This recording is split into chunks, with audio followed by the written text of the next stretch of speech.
this time of the year is where we're closing part of the cycle. The year can start from Tishrei, the year can start from Nisan. But when we start counting the months, when we're speaking astrologically, the order of how we look at the zodiac signs, we start from Aries, we start from Tle, which is in Nisan. That's the official cycle. Dogim is at the end of the cycle. Dogim closes the cycle.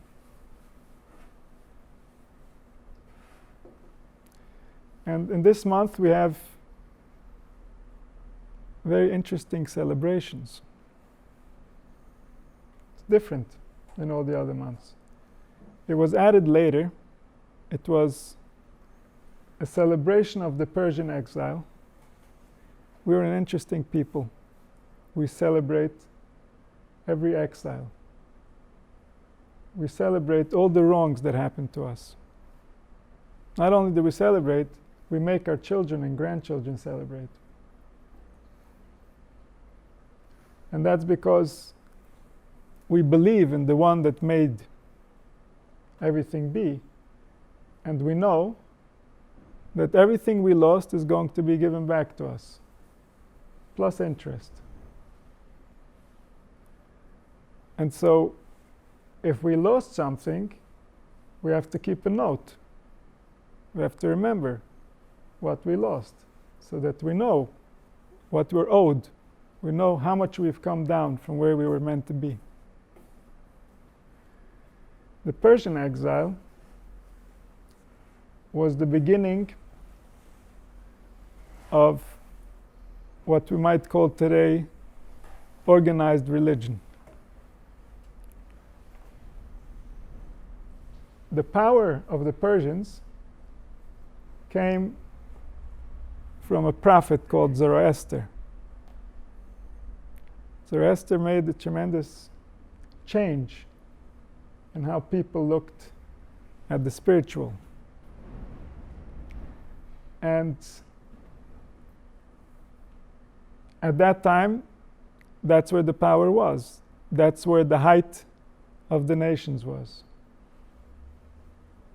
And so the Persian Empire became the most powerful at the time, and they took over all the others. And then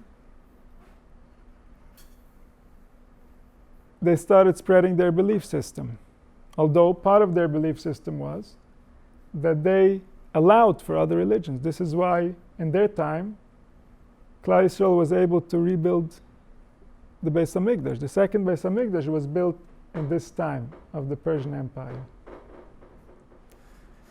Prior to that, prior to the Persian Empire, every nation had their own way of worshipping the forces that be, the powers from beyond. And this was made in a way where people understood, sort of, the details of the religion, the details of their belief system. It was still very simple to understand. It was very simple to relate to how people are worshipping.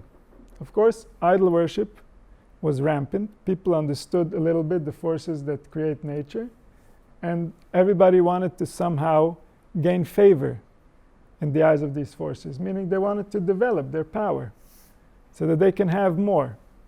All these different advantages today, if we want to look at that, mostly translated into money, because eventually that became the pursuit with which you can buy anything. And so all the individual forces that were worshipped at the time when people knew how to worship forces, now they're going to put that worshipping energy into running after money, because that's going to give you the security, even though they might be selling their soul while they're doing it. And then when they retire, whether they made money or they didn't make money, they certainly don't have a soul. And that means that they have nothing to show for coming down on this planet, because the earth was here before us. The earth is fine. without us. The elements that we're trying to add are elements that come from a higher place, which means that if we lose our connection to soul and we become just practical, we're just trying to survive based on the practical, then the earth is not gaining by our presence. We're just becoming a burden. We're not adding anything to what was before we came. So this whole experiment wouldn't have begun in the first place. And so the soul is the purpose. This is what needs to be protected. The soul is the inner connection, is the emotional well-being, is the knowledge of what we're trying to accomplish. And then the practical has to be built around that soul, so that this world can gain, so that the earth can shine. And so when people were still worshipping the forces, people understood what they're worshipping and why they're worshipping. It wasn't necessarily a good thing. They were worshipping horrible things for horrible reasons. People used to sacrifice their children as part of a worship. That should make you stone cold. I mean, you won't ever have a problem with your child getting any form of disease once you're ready to also get rid of them completely. So I guess it made them immune to certain types of pain. But at the expense of what? At the expense of the soul. At the expense of the connection that you're supposed to have to reality. That's what you're supposed to protect at all costs. Even if it's painful, because it's more important than your pain. It's who you are. It's what you bring. If you lose that, maybe you're comfortable, but you're going nowhere. Your existence is not really justified. It's a mistake on some level. It's either because the past made a mistake or because the future needs you somehow. But the actual being here is based on how much soul do you bring to this earth? How much connection to the higher elements? How much connection to who we really are? Because we're not earth. We're visitors on earth.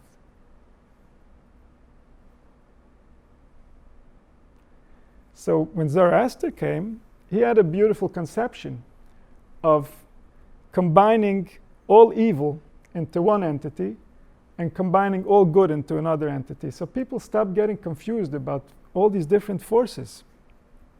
Because when people were choosing forces, they weren't so wise about how they were choosing and what seemed cool in their eyes and where they were going to invest all their energy.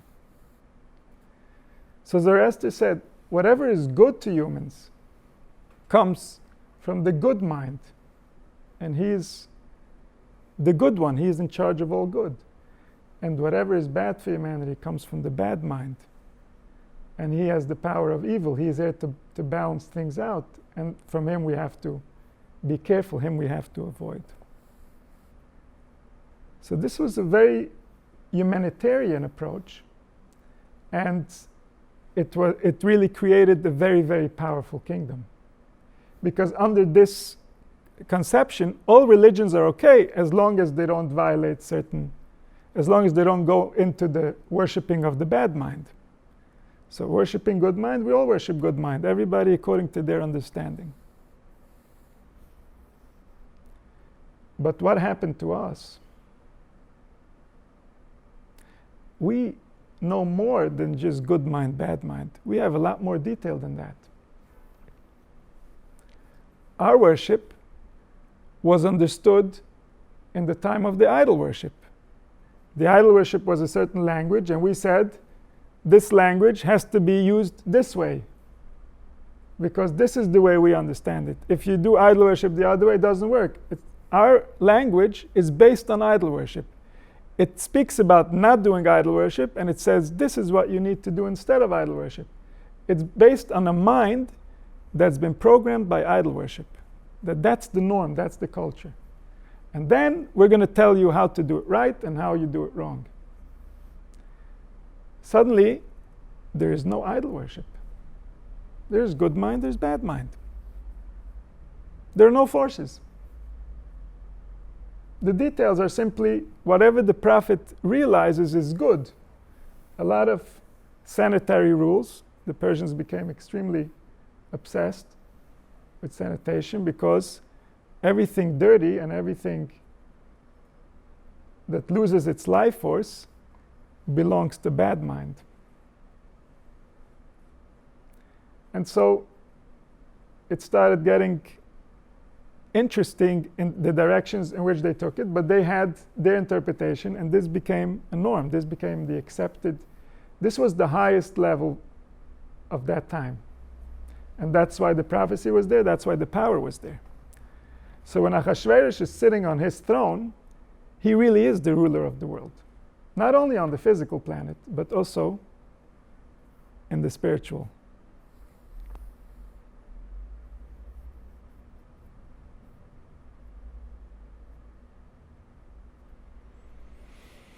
And this is why it says that every time it says Hamelech in the Megillah, we're not talking about Ahasuerus, we're talking about the Kadosh Baruch Hu. Because if we're saying Hamelech, if we're calling Ahasuerus the Melech, there's only one Melech. While he was sitting on that throne, he was representing him. Why? Because they were the highest standard of the time. They kept to their beliefs, and they never wavered because their beliefs were custom designed for their minds. They understood what they believed, and they lived it. They lived it even better than... And that's why they were in charge. Because he looks at what is. Why does he look at what is? Because he set up the world to have a certain nature. The intelligences of the stars, the angels are running things. If one nation is more authentic than another nation, that nation will rise. This is the nature. If one human being is more authentic than another human being, that human being will rise. This is nature. This is what it means to be zakat, to have schus, to be on the side of merit.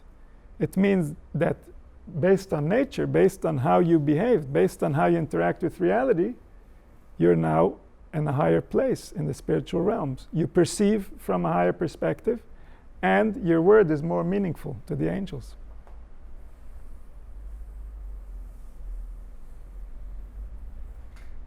All these things are realities. We're living them every moment. This is not some story. The economy is some story. This is reality. The economy, we made it up. Nobody can argue that. The government is some story. Religion, the way that it's being practiced, is some story. This is not some story. This is how you and me become. You are somewhere right now. You might not have a GPS to tell you your location, but you are somewhere. You're looking from somewhere. Everyone is looking from somewhere. Where is that somewhere? There's a location in the spiritual map. You're dwelling there. Is it a good place to dwell in? Who knows? You can tell probably based on how you feel.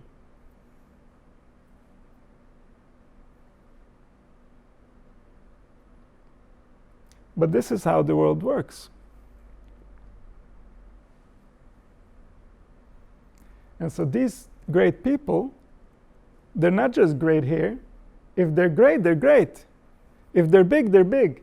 That's why people have this desire to be big. When people have desires, it's not because they're wrong. They're wrong because they're selfish and just looking at themselves. But it's not because it's wrong to desire it. If a person desires it, then it means that we were meant to desire it. Something good is there. We can't make up desires. We can be convinced, we can be under a spell, we can be hypnotized. Every advertisement is an attempt to hypnotize you. Sometimes it works.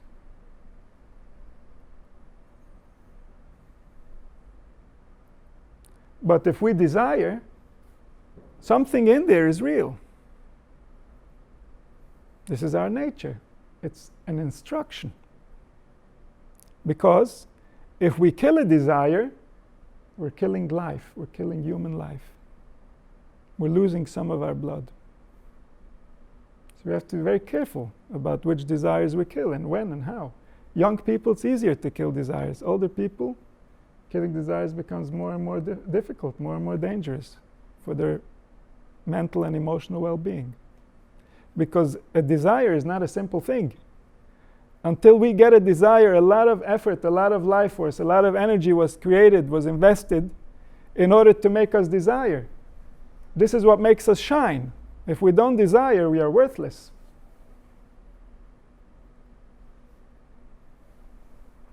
We have nothing to offer. So we want to desire a lot. So which little branches do we need to prune so that we can have a nice big tree of desire? Because all those desires that are going to, at the end, have to be violated, rather be pruned when they're little than once it becomes a big branch. If you're not going to be able to fulfill that desire, don't walk around with it. Kill it early.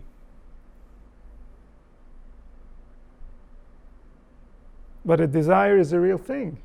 A desire comes from beyond our intellectual debate. It's a gift. It's life. It's life itself. And so everything that's coming forth, everything that shines within us is real, is there for a reason. It wasn't meant to be moved around and broken and suppressed. Someone who believes that doesn't believe in the one, doesn't believe in the unity, doesn't believe in his love. Thinks that the intellectual mind will somehow figure out something more real than what was already created. Everything was meant to be respected and observed. So now we have to find a place where they all come together. And that means that we have to go up, up, up in perspective. We have to go up, up in the spiritual realm so that we can see what that looks like. If we're busy with our little story, we can't see what that looks like.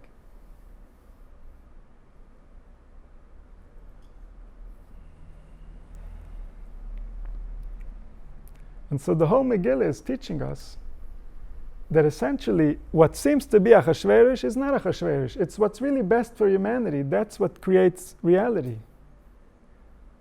And even though temporarily the Persians were better for humanity, in the long term the Jews are better for humanity. That's what the Megillah tells us. And therefore, even Achashverosh was working in their favor because there's an intention over here. There's a purpose. It's not just happening.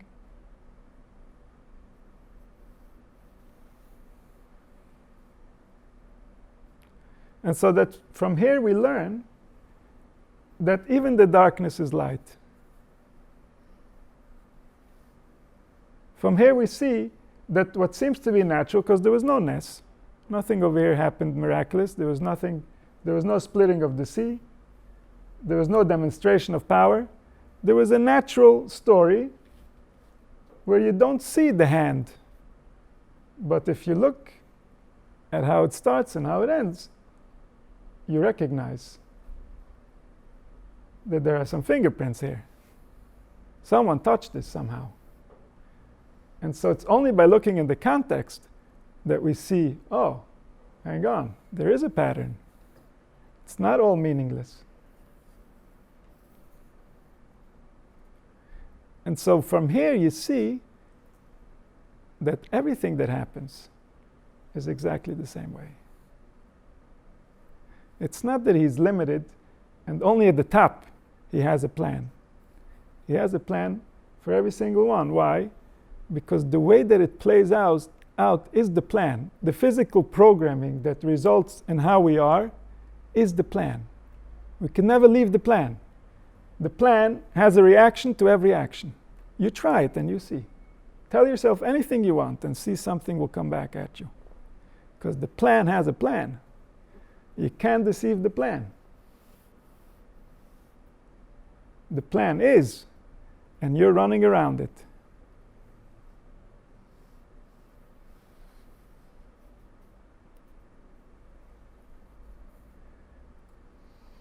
And so from this you see that really behind every mask is the same light.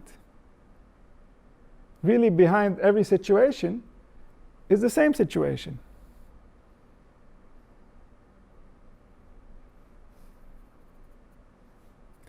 And the goal of going through this entire process, why did we need to forget what we know?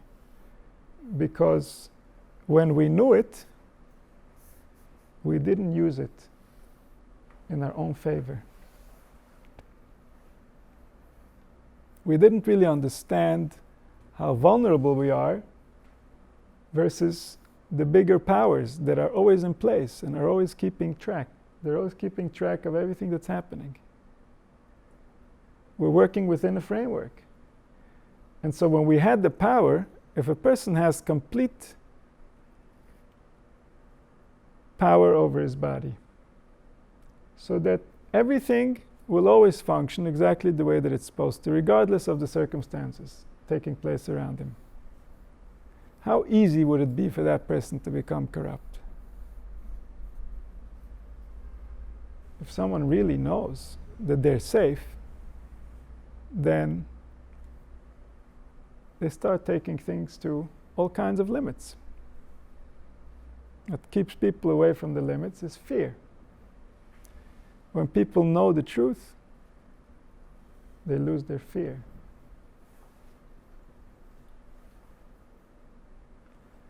But just because someone's not afraid doesn't mean that there aren't going to be unpleasant consequences. And here we are. We're experiencing the consequences. We are humanity.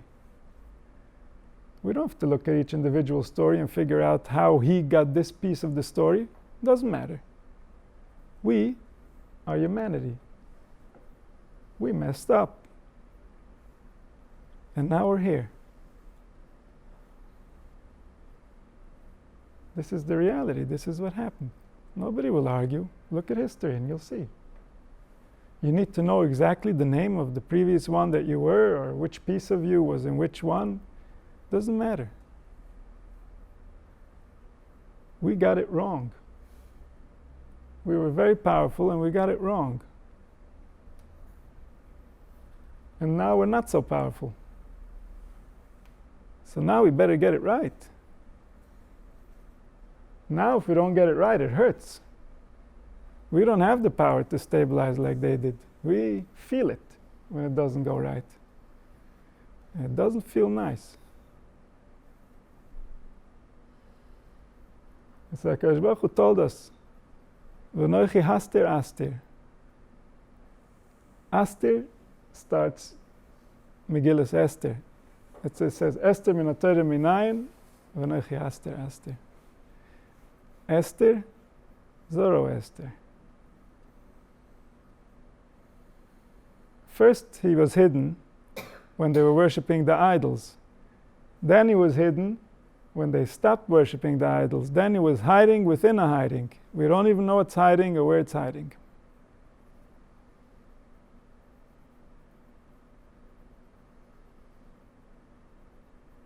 And this is where he wants to be, so that we can appreciate his light. He wants to make absolute darkness so that we can appreciate his light, because his light is so sweet. It was a waste we didn't recognize it till now. It was a waste that we were looking for other light, that we were trying to find sweet somewhere else. We wasted thousands of years. So now he wants pitch dark, and then everyone is going to want some light. Lo rav lalechem v'lo yitzam el hamayim, kim lishma es divrei Hashem. It's so dark in here. Can someone please show us some light?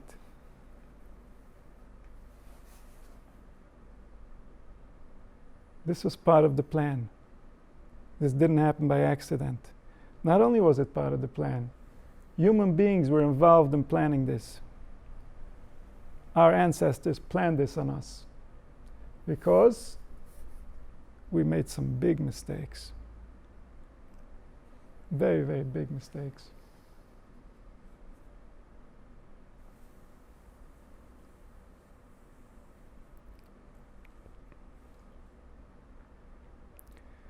And so this celebration is a celebration of an ahafachu, meaning, what is this darkness?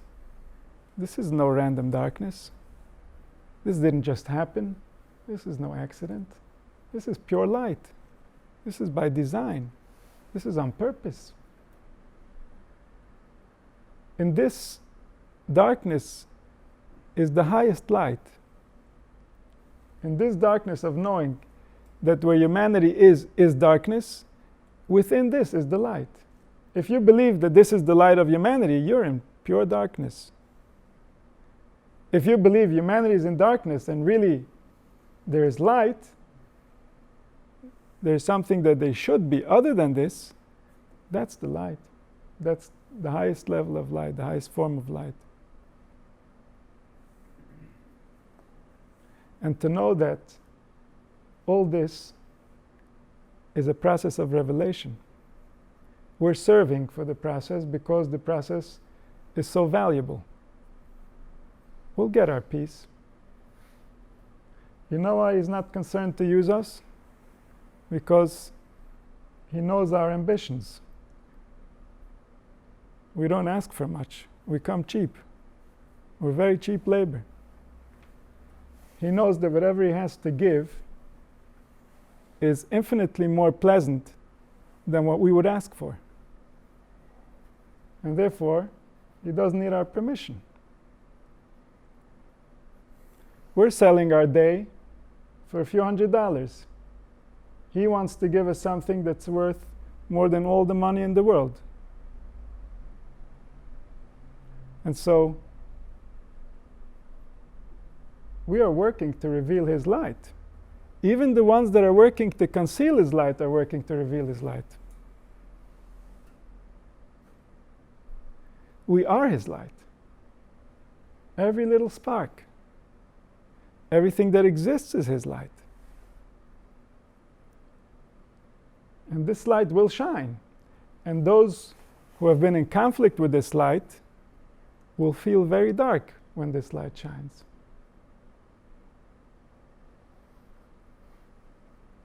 And this is all just the natural consequence of how it was designed. There's nobody that needs to intervene on any level.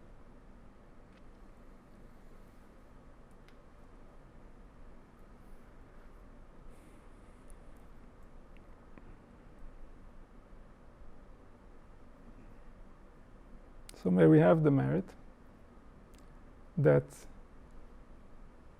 the ultimate light should be revealed. May we see v'nahafachu, may we see the events of the world turn into the events that we're all waiting for. May we see the final redemption. May we recognize the light that shines within and without. And may it happen soon.